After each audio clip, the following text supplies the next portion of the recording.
Orlando Pirates bafethu next 5 league fixtures bafethu.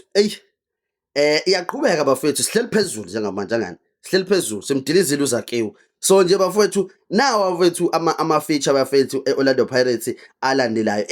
Le feature yokuqala bafethu against isikhukhuni, it's a tricky one because isikhukhuni sisazodlala naso futhi imlenze u2 bafethu laphana kwi MTN 8. So nje yabona ngisho ngathiwa at least lapho basidla kule game ke bafethu but sibashaya eMTN. Cabanga ukuthi nalokho bafethu kuyoba ku right because kuba inkinga bafethu ukushaya i-team 3 times. Ayikho into enzima njengokushaya i-team 3 times bafethu, especially i-team enjengesikhukhuni kuthina njenge-Orlando Pirates ehlezi bafethu isinika inkinga. But ke we are hoping for a win bafethu ngoba vele silapha esigodini sikaMaminzela. Then emva kwalokho bafethu siyasuka siyovakashela iKruger United.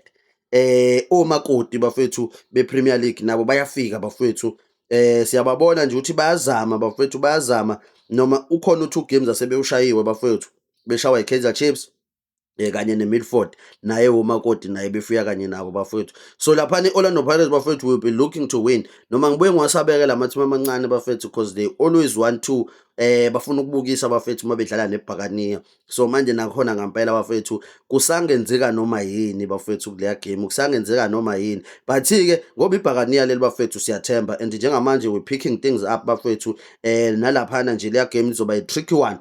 But ke we are hoping for a win bafethu. Then emva kwalokho siphinde bafethu sizohost iDurban City ngomhla ka16 September. Bese sihostile ke vele but bese sihoste kwiCup kweMTN 8. Sekumele manje siphinde sibaposte bafethu bahoste kwileague bafethu. Emva kwalokho siye away bafethu to iMarumo Gallants. iMarumo Gallants nayo ke bafethu benesikhukhune sisaneqhubu nabo ngoba la season savula ileague ngesikhukhune basifaka induku. Sathi sithi siyasuka sithi siyo recover ngeMarumo Gallants yafike nayo bafethu yasifaka induku. So ke manje labo bantu nje sibabambela iqhubu bafethu eli serious ngale ndlela lapha nesigodini.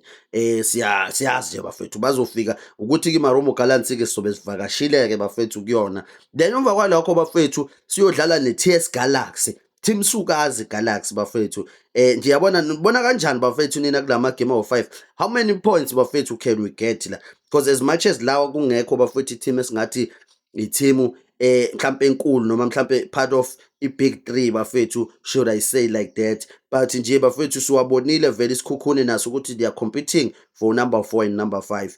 iDurban City futhi nayo ibikhona bafethu kwi top 8. So nje akusikhona bafethu ukuthi it's a walk in the park. Manibheka wena Bhakaniya, how many points do you think ukuthi lana sizobuya nawo? Because mina uma ngathiwa nje ngibale bafethu ama point engibona sibuya nayo lana yabona laphana even noma singathola i-draw bafethu against isikhukhune, I wouldn't mind laphana mhlawumbe sithi 1 point then sifike shy Kruger United kube u4 point lokho. iDurban City bafethu ngeke kuyaphoqa bafethu ukuthi vele bathola induku labo bafethu.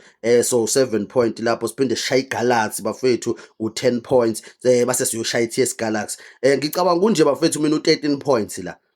Noma ngathiwa kuseyona ke mhlawumbe isikhukhuni igame engathiwa sidropha kuya ama point. But lana bafethu if we can get u13 points ayisingabe senze kahle kakhulu bafethu because siyazi ukuthi u15 points bafethu ubuye ungabi lula, especially njengamanje kusaqala isizini ama team bafethu asanama surprises amanye esingawazi. Uzobona nje sekune player lithi qhamthushu base liyafika liyashubisa against iPirates seliyaduma njalo bafethu. So nje bafethu lama game wena ubona kanjani bafethu? Do you think ukuthi we can get u15 points noma ngempela lo 13 points mhlawumbe ngoshoyo is the best that we can get? But siyalibona bafethu iBhakaniya they are picking up. Kuzothi njengekudala kuzobe because kuyothi kuphela lama game bafethu kuyobe sekudlalwe 8 games kwileague, kuyobe sekushoda 22 games. Yabona nje ukuthi ngempela bafethu ileague bafethu eqalile. Ileague phela uqoqa manje. Yabona uma ukuthi kushaya uJanuary awulead. Funeka ushaya uJanuary usulida ngempela bafethu. Niwabona kanjani ke nina amaBhakaniya lawa next 5 games bafethu eOrlando Pirates?